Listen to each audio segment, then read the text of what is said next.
to 35. Matthew chapter 18, verse 21 to 35.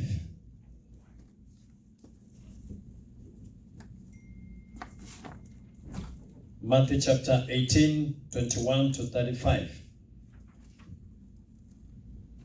Then it says, Then Peter came to Jesus and asked, Lord, how many times shall I forgive my brother or sister who sins against me?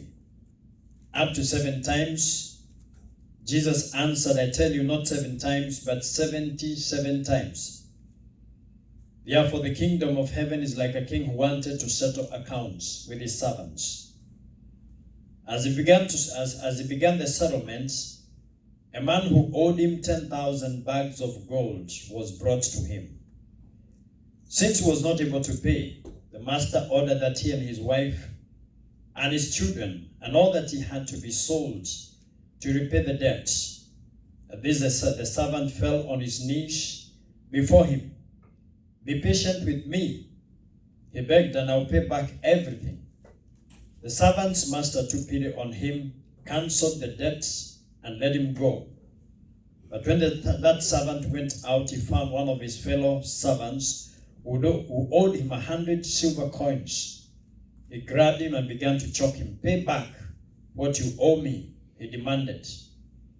His fellow servant fell on his knees and begged him, be patient with me, and I'll pay it back. But he refused.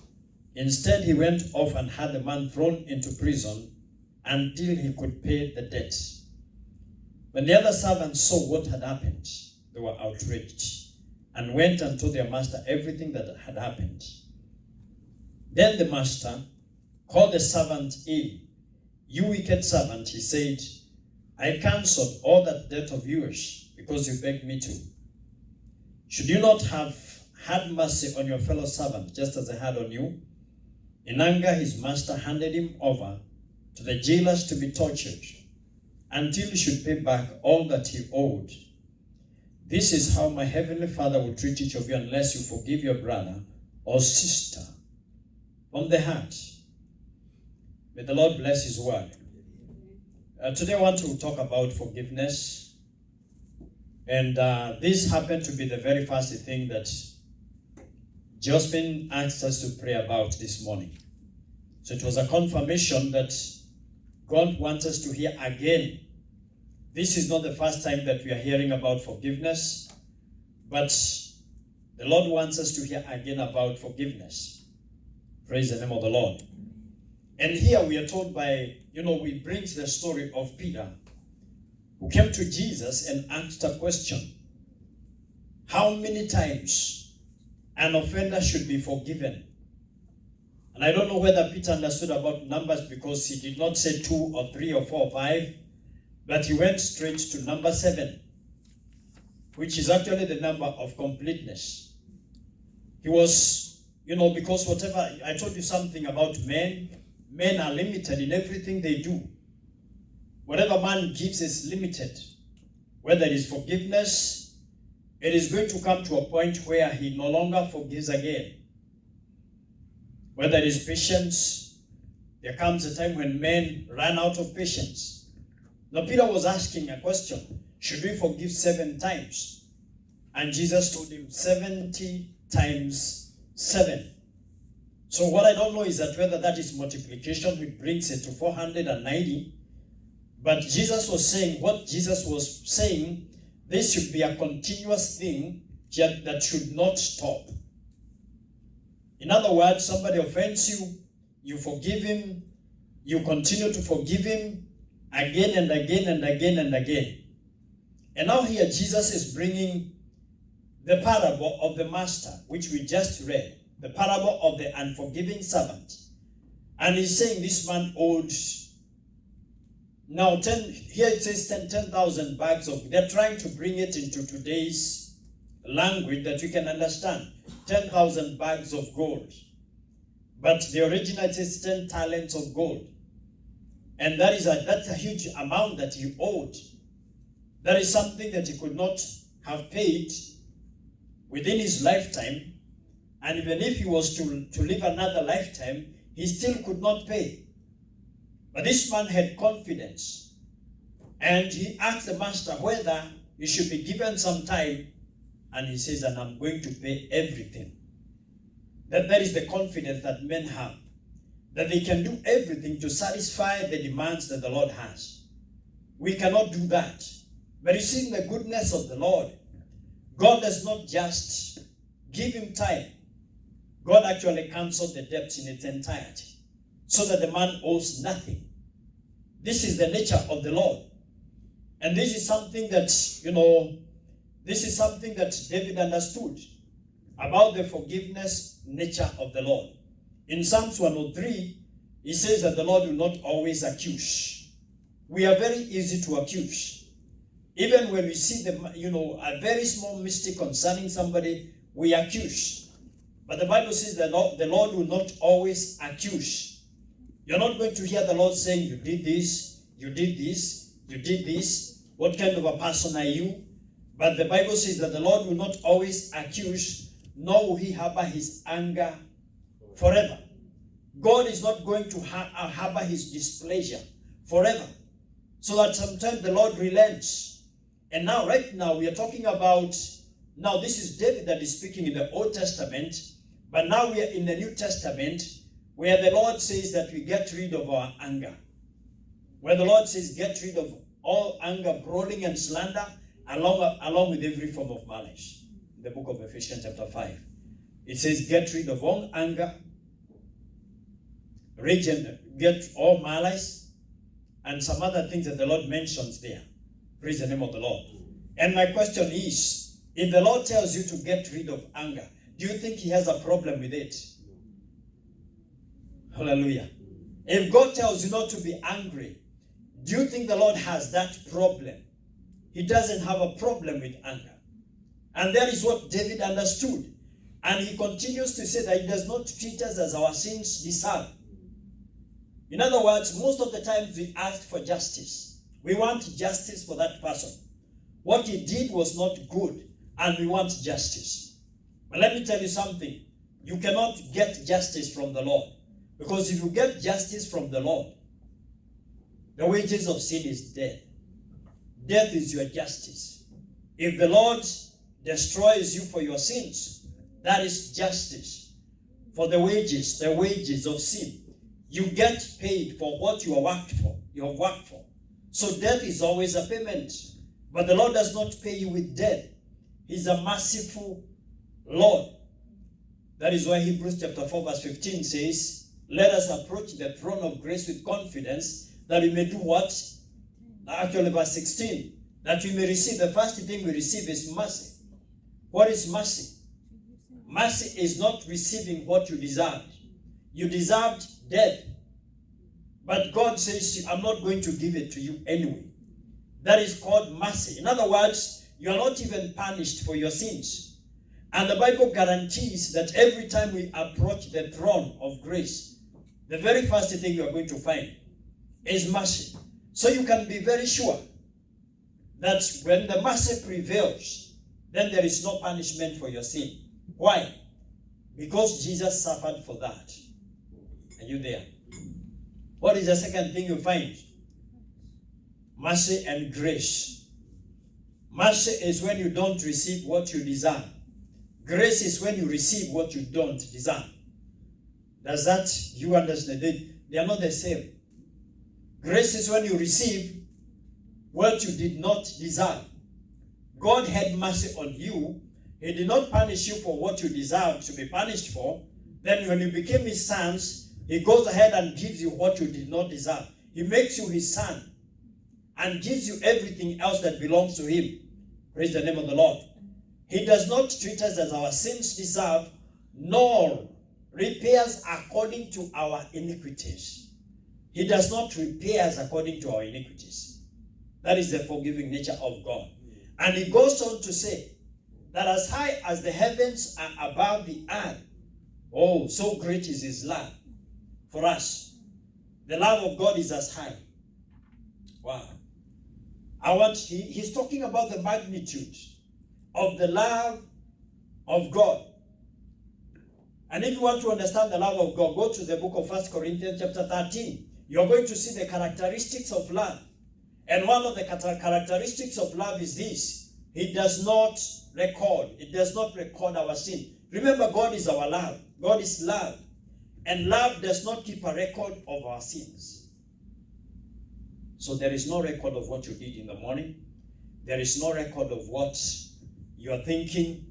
You know, when you talk about keeping a record, if I take a pen and record what you have done, even if it is only for 5 seconds, that is a record that existed for 5 seconds. There was a record for whatever you did. But when the Bible says that God does not keep a record of our sins, it means He does not even take a pen to record what you have done. Are we there? Amen. Praise the name of the Lord. Amen. That is the nature of the God that we serve. He does not keep a record of our sins. And this debunks a myth, because we hear that when we go to heaven, there is a screen that is going to be brought out, and everything that you ever did is going to be shown on the screen, even for the world to see. This is what you did, this is what you did, and this is what you did. That is not in the Bible. And whoever says that is a liar. That's a revelation from hell. God does not keep a record of our sins. As high as the heavens are above the earth, so is the love of God for us. In the book of Ephesians chapter 3, there is a prayer that Paul is praying from verse 16. He says, I pray that out of His glorious riches, He may strengthen you with power through His Spirit in your inner being, so that Christ may dwell in your heart through faith. And he continues to say that I pray that you, being rooted and established in love, may have power together with all the other saints to grasp how wide and long and high and deep is the love of Christ, and to know this love that surpasses knowledge, that you may be filled to the measure of all the fullness of God. What does He want you to know? Hallelujah. I just quoted. He wants you to know the depth, the width, and the length. What is the width and the length of what? Of the love of, do you know what that love, do you know how big that love is? Can you know the width of the earth, of the universe, not of the earth, of the universe? Who can know the width? Who can measure the width of the universe? That is how the love of God is. Who can measure the length of the universe? Who can measure how high the universe is and how deep it is? Nobody can, because it is measureless. That is how the love of God is. That means, and the Bible says that He has lavished, the book of 1 John chapter 3 verse 1. How great is the love that the Lord has lavished on us, that we should be called the children of God. So when you see Jesus on the cross, do you know what was fastening Him on the cross? I know many of you will say nails. It was not nails. It is actually that love. That love that kept Him there in pain, enduring. That love fastened Him on the cross until He accomplished your redemption. Without the shedding of the blood, there is no forgiveness of sin. So the Bible says, as high as the heavens above the earth, so is the love. So great is the love of the Lord. And then He says, as far as the east is from the west. I don't know how far it is that east is from the west. Can they ever meet? Yeah, you go to the east and I go to the west, and you continue to go. I don't know, there is no place that we shall ever meet with you. So the Lord says, now this is not even the New Testament. This is somebody who had a revelation in the Old Testament to know how great the love of, how much we have been forgiven. He says, as far as the east is from the west, so has He removed our transgressions. Do you know what transgressions are? Wow. Do you know what they are? There is a difference between sins and transgressions. Who can tell me the difference?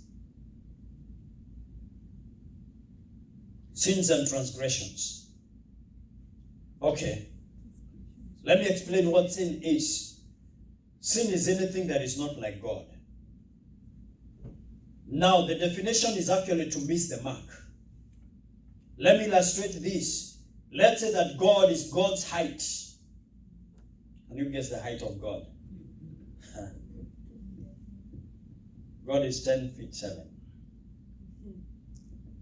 I know there are so many people who can give heights. But let's assume that God is 10 meters. Actually, what is here? This is about 8 feet. Let's say that is God. That's the height of God. So, anything that is below this is sin. When the Bible says that we all have sinned and fallen short of the glory of God, the glory of God is Christ. That means anything that is not like Christ, to God it is a sin. And in other words, anything that is not this height is what? And it is not acceptable before God.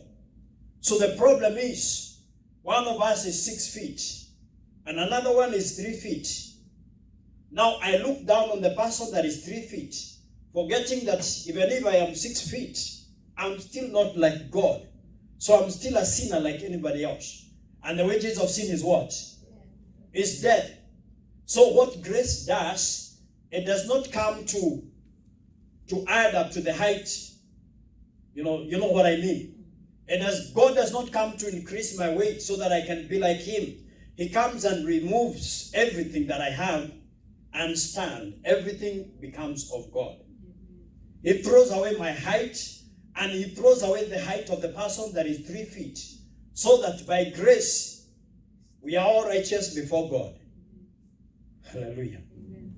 But what the Lord does, although I'm not in that, the Lord looks at the height and rewards you according to what you have done.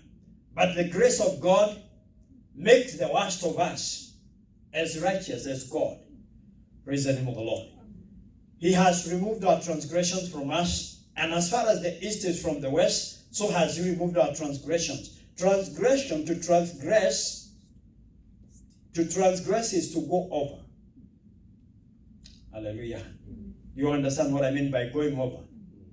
The law of God is like a fence, that you should not go beyond this. So when you go over, so when you talk about transgressions, these are willful sins. These are things that you do knowingly. You go over there. It's like you go over the fence. So if you go over the fence in another person's compound, what do you call that? Trespass. Yes, it is a trespass. Are there trespasses in the Bible? It is doing what you are not supposed to do knowingly. And I don't think there is any sin that we do. 99% of the sins we commit, and we do it knowingly. Praise the name of the Lord. Yes, we do them knowingly. So the Bible says that as far as the east from the west, so even the sins that you knew, the Lord has removed them from you. As far as the east is from the west. Praise the name of the Lord. So Jesus is the one that is actually depicting the forgiving nature of the Father. And Jesus himself, to him was brought a woman that was caught in the adultery, in the act of the adultery. They say she was caught in what? In the act. So it was not rumors. Whoever found them, but I wonder where was the man? Because the law is also biased. The law can be applied in a biased manner. So the man was not there. But Jesus looked at the people. They came, they wanted to test, the Bible says they wanted to test Jesus to see whether he can oppose the law of Moses or whether he was for it. And they said, they quoted the law of Moses. Moses said that such people, actually there's such a woman like this. They did not mention the man. A woman like this should be stoned to death. And you see, Jesus did not even say no.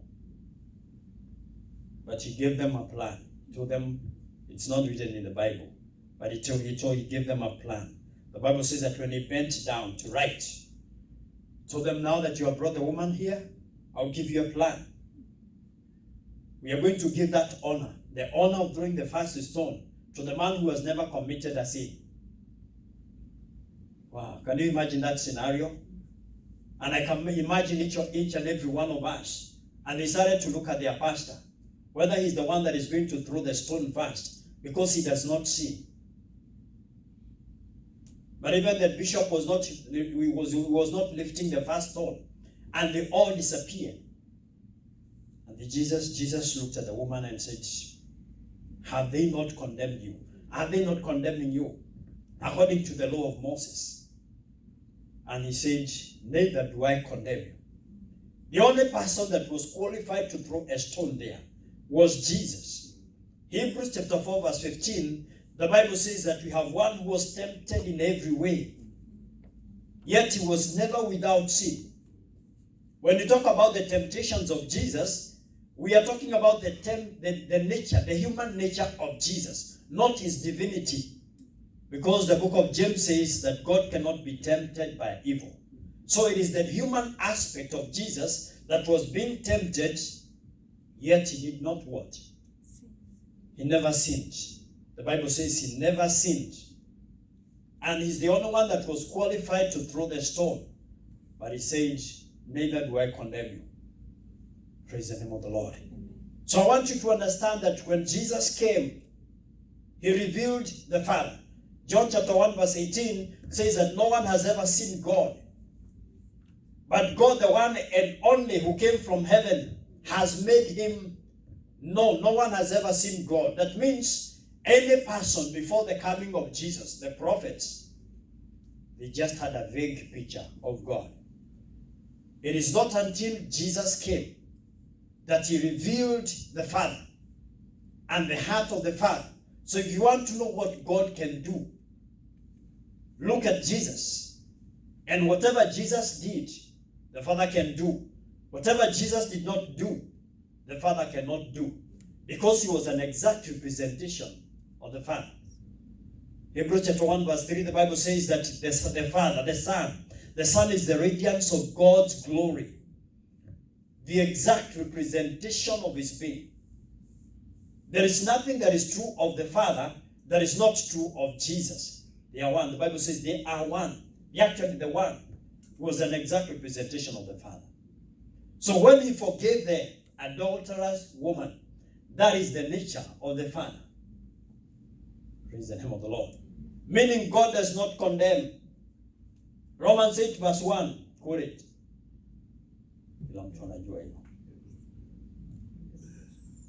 We are going to start a competition here, and we're going to be giving prizes. How about that? That can make people just really know the scriptures. Huh? 8:1. Don't look at the Bible. Romans chapter 8 verse 1. That is very famous, like John chapter 3 verse 16. It says, there is therefore now no condemnation for those who are in Christ Jesus. That means he cannot condemn you. What is condemnation? Condemnation is when you stand in a court of law and you're declared guilty. When the jury stands, when they sit down, they listen to your case and they determine that you are guilty. That is a condemnation. That is, you're convicted. You're convicted. That means you're never going to stand before God after the sacrifice of Jesus and be declared guilty. Praise the name of the Lord. Are you there? Now Jesus now tells us about another man. That man has already been forgiven what he could not have paid in 10 lifetimes. That is 10,000 bags of gold, 10,000 talents. Now he comes to a person that owes him. Well, he owes God. Now we come to a person who owes him. And what the unit that is being used there is denarii. Just 100 denarii.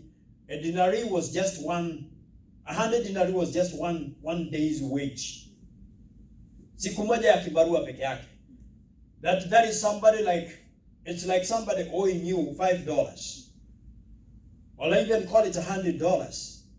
When millions have been forgiven you, you come across somebody who owes you just $100, And now that person is asking you the same favor that you received from the master. Give me time and I'm going to pay. And instead of doing what was done to you, you hold the man by the shirt, by the collar, and you start choking the man. But that is, in other words, what Jesus was telling us is that what we have received from God in terms of forgiveness, we are supposed to extend it to other people.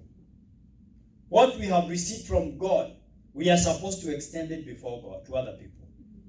Have we received blessings from God? Extend the same blessings. But the problem is, God gives to us and we think that He has given us to keep. Yeah, we just boast about the things that we have. I own this. I own this. But you forget, and I always tell you that God blesses you with another person in mind. I told you we are not God's reserve. We are not reservers of God's blessings. What are we? You know what a reserver is? Yeah, what is the opposite of that? If you're not a reserver, what are you?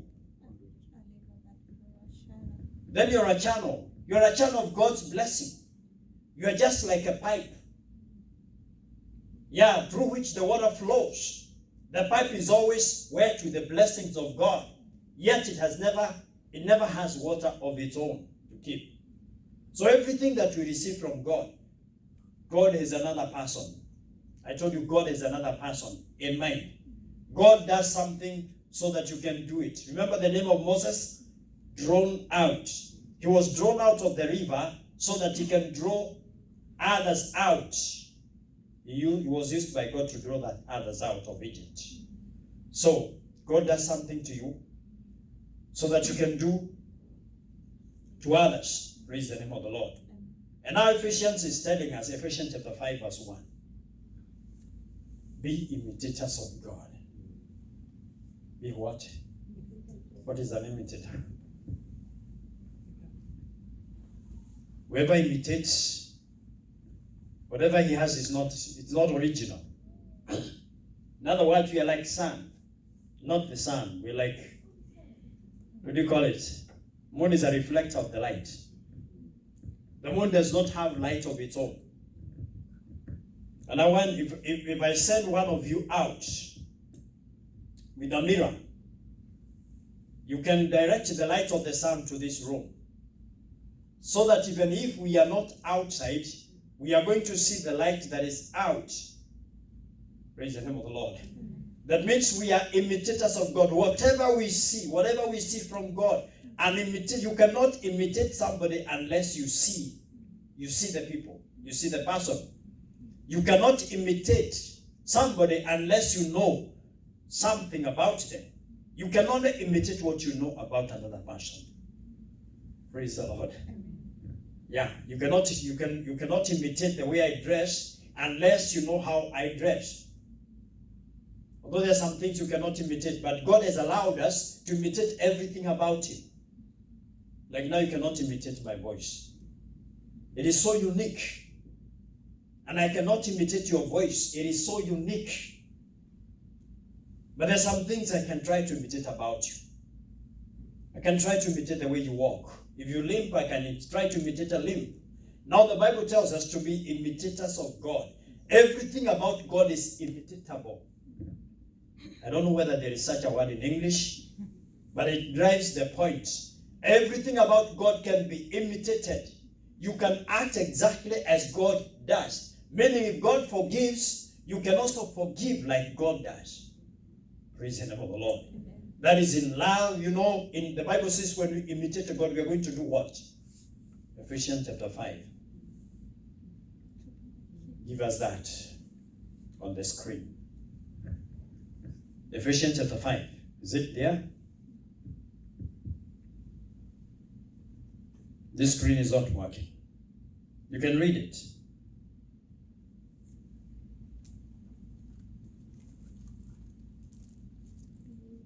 Tumsome.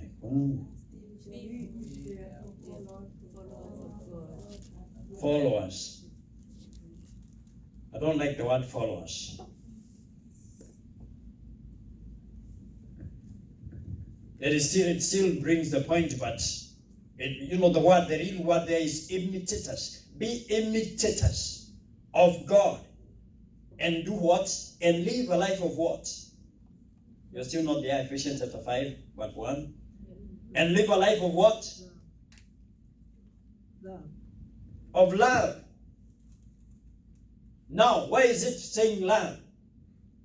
Because where there is love, there cannot be unforgiveness. Love and unforgiveness cannot coexist. When you don't love somebody, it is possible that you have not even forgiven their sins, their offenses. But if somebody has offended you and you have forgiven them, now love can grow out of that. Love and unforgiveness cannot coexist. It is not possible. It's like oil and water. They do not mix. So you cannot love somebody and within you there is unforgiveness. And then you come to the book of Colossians chapter 3 verse 13. It says, be gentle and forbearing with one another. And if one has a difference, a grievance or complaint against another, readily pardoning each other, even as the Lord has freely forgiven you, so must you also forgive. That is Amplified Version. Now, in the Bible is telling us to be gentle and patient with other people. Be gentle and what? Yeah, because if you are not gentle, if you're not patient, then what result is unforgiveness. But if you are patient with people, now you need to understand the commandments of God. They're not just do's and don'ts. They are revelations of God himself. Do you understand what I mean? Now, God does not have to tell you, I'm patient. But the moment he tells you to be patient, you understand that God is patient. For he can never tell you what he is not. He does not tell you to do what he is not. He commanded you to love because he is love. He doesn't have to tell you that I love. Although he has said that. But once he said, do this, that is a revelation. The commandments of God are a revelation of God himself. So forgiveness is a river that continuously flows from God. And it should continuously flow from us. Forgiving 70 times depicts a continuous flow. It is a continuous flow of forgiveness. Praise the name of the Lord. Wow. But if I can ask, why don't we forgive? Why do you find it to forgive? If it is a continuous flow, there should be a continuous flow of it. What is it that blocks that? Pride. Yeah, pride. Pride can be one of them because he has done this to me. Some of us remember things that were done to them when they were 15 years. And you see people, you are going to see people giving their life stories. And when they come to a certain point, they shed a tear. That time they were even 8 years old. This is what she did or he did to me. Because there is still that unforgiveness within the heart. Praise the name of the Lord. Do you know why we do that? Because we meditate on the things that were done to us. We meditate. There is none of us that does not meditate. We ask what meditation is, and we do it all the time. Whenever you're trying to think and rethink of what was done to you. But you see, the Bible gives a command in the book of Philippians chapter 4 verse 8. You know what it tells us? It says, whatever is pure, whatever is lovely, whatever is admirable, whatever is right, whatever is noble, whatever is true, if something is praiseworthy and excellent, there are 8 qualities. All these things, if you think about whatever is pure, whatever is lovely, whatever is admirable, right, noble, true, praiseworthy, and excellent. If you think about these things, the Bible commands us to think about those things. Whatever was done to you 20 years ago, is it praiseworthy? If it is not praiseworthy, yeah.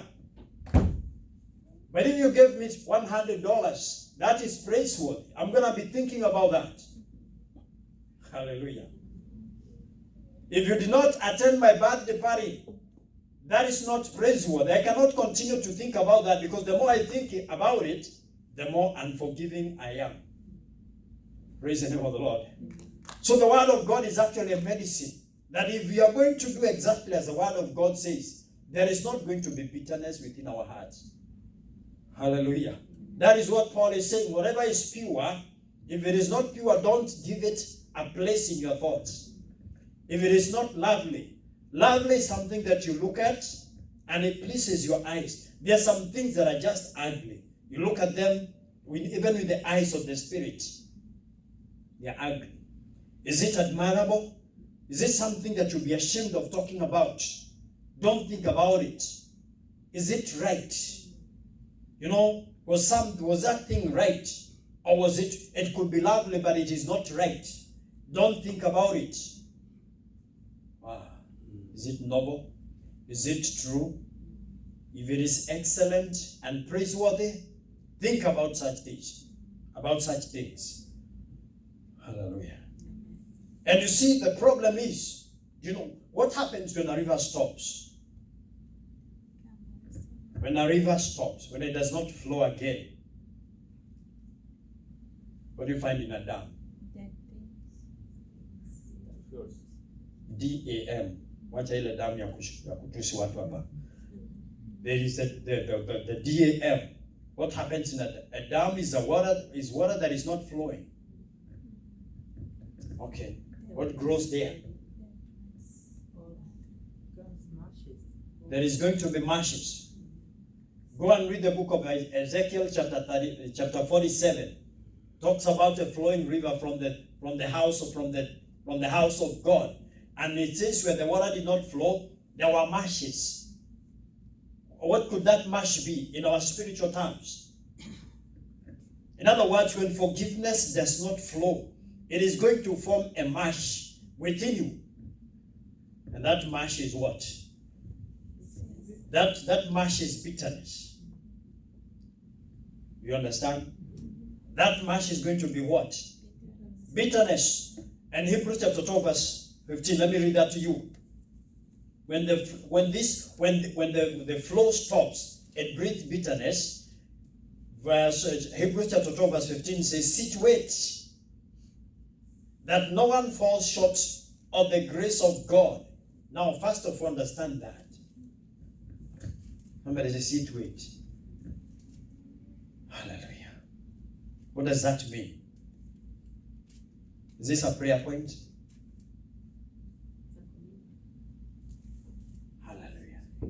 Is this something that God can do? When the Bible says see to it, it's like saying make every effort. Meaning it is not the responsibility of God, it is not the responsibility of the Spirit of God, but you see to it that no one falls short of the grace of God. That means you can control the grace of God in your life. Hallelujah. Don't say that God has given you more grace. The Bible says in Ephesians 1:7, He has lavished His grace on us. That means He has given you grace without measure. See to it that none of you falls short of the grace of God. Okay. And that no bitter root grows